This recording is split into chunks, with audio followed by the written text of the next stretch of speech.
ನಮ್ಮ ಯುವಕರು, ಅದು ಕೂಡ ಖಾಲಿ ಪಾಪ 20ರಿಂದ 25 ವರ್ಷದ ಯುವಕರು, ಸವಣೂರು, ಹಾವೇರಿ ಜಿಲ್ಲೆಯ ಸವಣೂರು ತಾಲೂಕಿನ ಯುವಕರು ಪಾಪ ಒಂದು ಲಾರಿಯಲ್ಲಿ ವ್ಯಾಪಾರಕ್ಕಾಗಿ ಹೋಗ್ತಿದ್ರು. ಕುಮಟಾ, ಕಾರವಾರ, ಯಲ್ಲಾಪುರ, ಅಂಕೋಲ ಈ ಒಂದು ಮಾರ್ಗವಾಗಿ ಹಾವೇರಿಯಿಂದ ಒಂದು ಟ್ರಕ್ ಲೋಡ್ ತೊಗೊಂಡು ಬರ್ತಾಯಿದ್ರು. ಅಕಸ್ಮಾತ್ವಾಗಿ ಯಲ್ಲಾಪುರದಲ್ಲಿ ಒಂದು ದೇವರು ಅವರಿಗೆ ಏನು ಒಂದು ದೊಡ್ಡ ಆಘಾತನ ಕೊಟ್ಬಿಟ್ಟಿದ್ದಾರೆ. ಭಾರಿ ಬೇಸರ ಆಗ್ತಾ ಇದೆ ನಮಗೆ. ಯಾಕಂದರೆ ನಾವು ವ್ಯಾಪಾರ ಮಾಡೋ ಯುವಕರೇ ಇವತ್ತು ಇಲ್ಲ ಆಗಿದ್ದಾರೆ. ಅವ್ರ ಹತ್ರ ಯುವಕ ಇಲ್ಲಿ ನೋಡಿ, ಇಲ್ಲಿ ನಾವು ಕಾಣಿಸ್ತಾನೆ ಪಾಪ ಇದೇ ಜಾಗದಲ್ಲಿ ಕುಳಿತಿದ್ದ.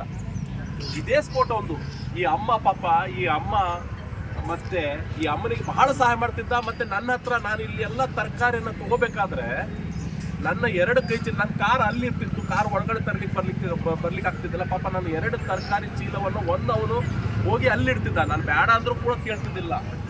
ನಾನು ಫೋಟೋ ನೋಡಿದೆ, ಸೋಷಿಯಲ್ ಮೀಡಿಯಾದಲ್ಲಿ ಫೋಟೋ ಬಂತು. ಅಯ್ಯೋ ಹಪ್ಪಾಯ್ತು, ನನಗೆ ಎದಕ್ಕೆ ಹಪ್ಪಾಯ್ತು, ಏನು ಅಂತ. ಪಾಪ ನಿನ್ನೆ ನೋಡೋದಂಥ ಮಾರ್ಕೆಟಲ್ಲಿ ಇವತ್ತು ಯುವಕ ಇಲ್ಲ ಅಂತ ಭಾರಿ ಬೇಸರ ಇಲ್ಲ ನನಗೆ. ಭಾಳ ಅಂದ್ರೆ ಭಾಳ ಬೇಸರ ಮಾಡ್ಕೊಂಡೆ ನಾನು. ನನ್ನ ಕುಟುಂಬದೇ ಒಬ್ಬ ಯುವಕ, ನಮ್ಮ ಕುಟುಂಬದ ಒಬ್ಬ ಯುವಕ ಇಲ್ಲ ಅಂತಂಗೆ ಒಂದು ಸಿಡಿಲು ಬಡಿದಂಗಾಯ್ತು ನನ್ನ ಹೃದಯಕ್ಕೆ. ಭಾರಿ ಬೇಸರ ಆಯಿತು. ಯಾಕಂದರೆ ಕಾರವಾರ ಒಂದು ಏನು ಜಿಲ್ಲೆ ಇದೆ ಅಲ್ಲ, ಇಲ್ಲಿ ಯಾವುದೇ ಜಾತಿ, ಪದ, ಧರ್ಮ ಯಾವುದು ಕೂಡ ಇಲ್ಲ. ಕಾರವಾರ ನಗರದಲ್ಲಿ ಎಲ್ಲರೂ ಒಗ್ಗಟ್ಟಾಗಿದ್ದೇವೆ ನಾವು. ಅಂಥದ್ರಲ್ಲಿ ಪಾಪ ಒಂದು ಸಂಸಾರನ ನೋಡ್ಕೊಳ್ಳುವಂತಹ ಯುವಕ ಇವತ್ತು ಇದೇ ಒಂದು ಜಾಗದಲ್ಲಿ ಯಾಕೆ ಇಲ್ಲಿ ನಾವು ಬಂದಿದ್ದೀವಿ ಅಂದರೆ, ಇದೇ ಸ್ಫೋಟ ಒಂದು ಇದೇ ಸ್ಫೋಟಲ್ಲಿ ಕೂತಿದ್ದ. ಬೆಳ್ಳುಳ್ಳಿ, ಲಿಂಬೆ ಹಣ್ಣು ಮತ್ತೆ ಕೂತ್ಕೊಳ್ತಿದ್ದ ಪಾಪ. ನಾನು ಇಡೀ ರವಿವಾರ ಈ ಅಮ್ಮನಿಗೆ ಗೊತ್ತಿದೆ ನೋಡಿ, ಇಡೀ ಸಂಡೇ ನಾನು ಅವನ ಹತ್ರನೇ ತೊಗೊಳೋದು. ಮತ್ತು ಯಾರ ಹತ್ರ ಅವು ಇಲ್ಲ ಅಂದ್ರೆ ನಂಗೆ ಭಾಳ ಬೇಸರ ಆಗ್ತದೆ, ಒಂದು ದಿವಸ ಬರಲಿಲ್ಲ ಅಂದರೆ ಅಂತ. ಪಾಪ ಯುವಕ ಇವತ್ತು ಇಲ್ಲಾಗಿದ್ದಾರೆ. ಅದರಲ್ಲಿ 10 ಜನ ಯುವಕರು ನೋಡಿ, ಎಷ್ಟು ಬೇಸರ ಆಗ್ತದೆ ಇವತ್ತು ನೋಡಿ. ಈ 10 ಯುವಕರು ಎಲ್ಲ 20ರಿಂದ 25 ವರ್ಷದ ಯುವಕರೇ ಇವರು. ಭಾರಿ ಬೇಸರ ಆಗ್ತಾ ಇದೆ.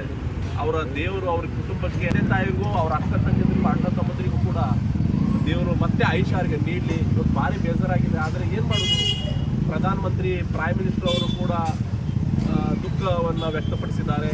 ನಮ್ಮ ಸಿದ್ದರಾಮಯ್ಯ ಸಾಹೇಬರು ಕೂಡ, ಮುಖ್ಯಮಂತ್ರಿ ಡಿ.ಕೆ. ಶಿವಕುಮಾರ್ ಅವರು ಕೂಡ ದುಃಖವನ್ನು ವ್ಯಕ್ತಪಡಿಸಿದ್ದಾರೆ. ನಮ್ಮ ಕಾರವಾರ ಇಡೀ ಜನತೆ, ನಮ್ಮ ಜಿಲ್ಲೆಯ ಜನತೆ ಕೂಡ ದುಃಖವನ್ನು ವ್ಯಕ್ತಪಡಿಸಿದ್ದೇವೆ. ಅದರಲ್ಲಿ ನಾನು ಇನ್ನೊಂದು ವಿಷಯ ನಿಮಗೆ ಸೂಚನೆ ಕೊಡ್ತಾ ಇದ್ದೇನೆ. ಇವತ್ತು ದಿವಸ ಕೇಳಿ, ವಿಶೇಷ ಸೂಚನೆಯನ್ನು ನಾನು ನಿಮ್ಗೆ ಕೊಡ್ತಾ ಇದ್ದೇನೆ. ಇದು ನೀವು ಪಾಲನೆ ಮಾಡಲೇಬೇಕು.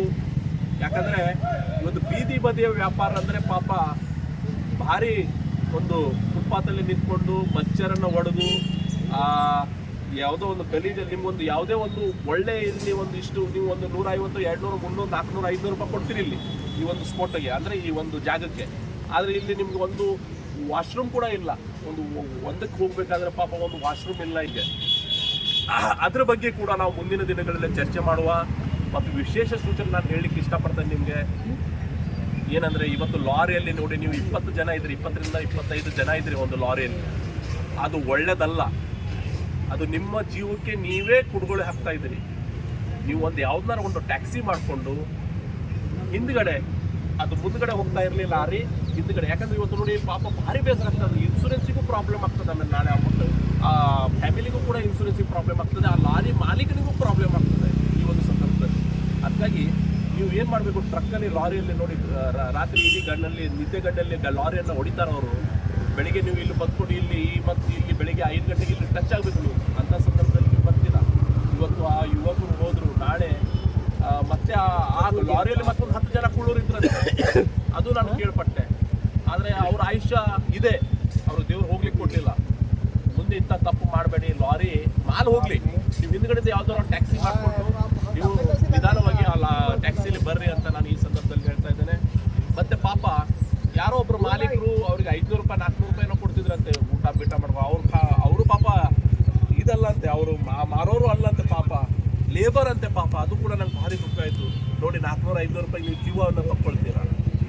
ನೀವು ಸ್ವಂತ ವ್ಯಾಪಾರ ಮಾಡಿ, ಮಾಲೀಕರಿಗೆ ದೊಡ್ಡದು ಮಾಡ್ಲಿಕ್ಕೆ ಹೋಗಬೇಡಿ. ನೀವು ಕೂಡ ರೈತರು, ನೀವೆಲ್ಲರೂ ನೀವು ಕೂಡ ರೈತರ ಕಡೆಯಿಂದ, ನೀವು ಮಾಲೀಕರ ಕಡೆಯಿಂದ ನೀವು ಖರೀದಿ ಮಾಡಿ ಮಾಲನ್ನು. ಆ ಮಾಲನ್ನು ಖರೀದಿ ಮಾಡಿ ನೀವು ಕೂಡ ಒಂದು ನಾಳೆ ನೀವು ಮಾಲೀಕರಾಗಬೇಕು. ಆ ಮಾಲೀಕರಿಗೆ ಮಾಲೀಕರಾಗ್ಲಿಕ್ಕೆ ಕೊಡಬೇಡಿ. ನೀವು ಕೂಡ ಮಾಲೀಕರಾಗಿ ನೀವು ಮತ್ತೆ ನಿಮ್ಮ ಕೈಗಳಿಗೆ ಇದ್ದಾರಲ್ಲ ಅವ್ರಿಗೂ ಕೂಡ ಮಾಲೀಕರು ಮಾಡ್ರಿ. ಇದು ಬೆಳೀತಾನೆ ಇರಲಿ. ಮಾಲೀಕರೇ ದೊಡ್ಡ ಬಿಲ್ಡಿಂಗ್ ಕಟ್ಕೊಂಡು ನೀವೆಲ್ಲ ಲೇಬರ್ ಹಾಕ್ಕೊಂಡು ನೀವು ಆಳು ಹಾಕೊಂಡು ಇರ್ತೀರಿ ಅವ್ರೊಟ್ಟಿಗೆ. ನಿಮ್ಗೆ ಯಾವಾಗ ಬುದ್ಧಿ ಬರ್ತದೆ ದೇವ್ರಿಗೆ ಗೊತ್ತಪ್ಪ. ನೀವು ಕೂಡ ಅವ್ರ ಹತ್ರ ಒಂದು 10,000 ಮಾಲ್ 5,000 ಮಾಲ್ ತೊಗೊಂಡು ಕಾರವಾರಕ್ಕೆ ಬನ್ನಿ, ನೀವು ವ್ಯಾಪಾರ ಮಾಡಿ. 5,000 ಇದ್ದದ್ದು 10,000 ಮಾಡಿ. ಅದೇ 5,000 ಮುಂದಿನ 5,000 ನಿಮ್ಮ ಪಾಕೆಟ್ ಮನೆ ಆಯಿತು. 5,000 ಮತ್ತೆ ವ್ಯಾಪಾರ ಮಾಡಿ, ಮತ್ತೆ 10,000 ಮಾಡಿ. ನಾನು ಹೇಳ್ತಾ ನನಗೆ ಭಾರಿ ದುಃಖ ಆಗ್ತಾ ಇದೆ.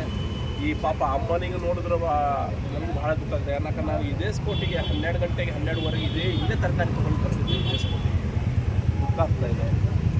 5 ನಿಮಿಷ ವ್ಯಾಪಾರನ ಬಂದ್ ಮಾಡಿ ಇದೇ ಮುಂದ್ಗಡೆ ರಸ್ತೆ ಮುಂದ್ಗಡೆ ಒಂದೊಂದು ಎಲ್ಲರೂ ಒಂದೊಂದು ಕ್ಯಾಂಡಲ್ ಹಾಕಿ ಒಂದು 5 ನಿಮಿಷ ಅಲ್ಲಿ ಮೌನಾಚರಣೆ ಮಾಡುವ.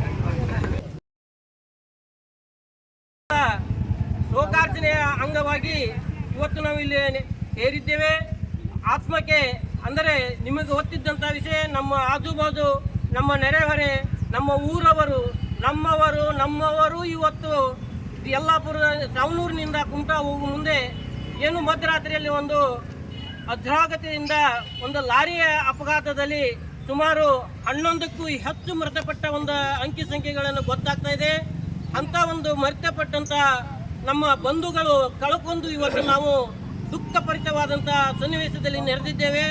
ಆದ ಕಾರಣ ಇವತ್ತು ಶೋಕಗೀತೆಗೆ ಅವರ ಆತ್ಮಕ್ಕೆ, ಆ ಮೃತಪಟ್ಟಂಥ ವ್ಯಕ್ತಿಗಳ ಆತ್ಮಕ್ಕೆ ಅವರಿಗೊಂದು ನೆಮ್ಮದಿಯ ಒಂದು ಶಾಂತಿ ಕೋರುವಾಗಿ ನಾವು ಇವಾಗ ಕಾರ್ಯಕ್ರಮವನ್ನು ಹಮ್ಮಿಕೊಂಡಿದ್ದೇವೆ.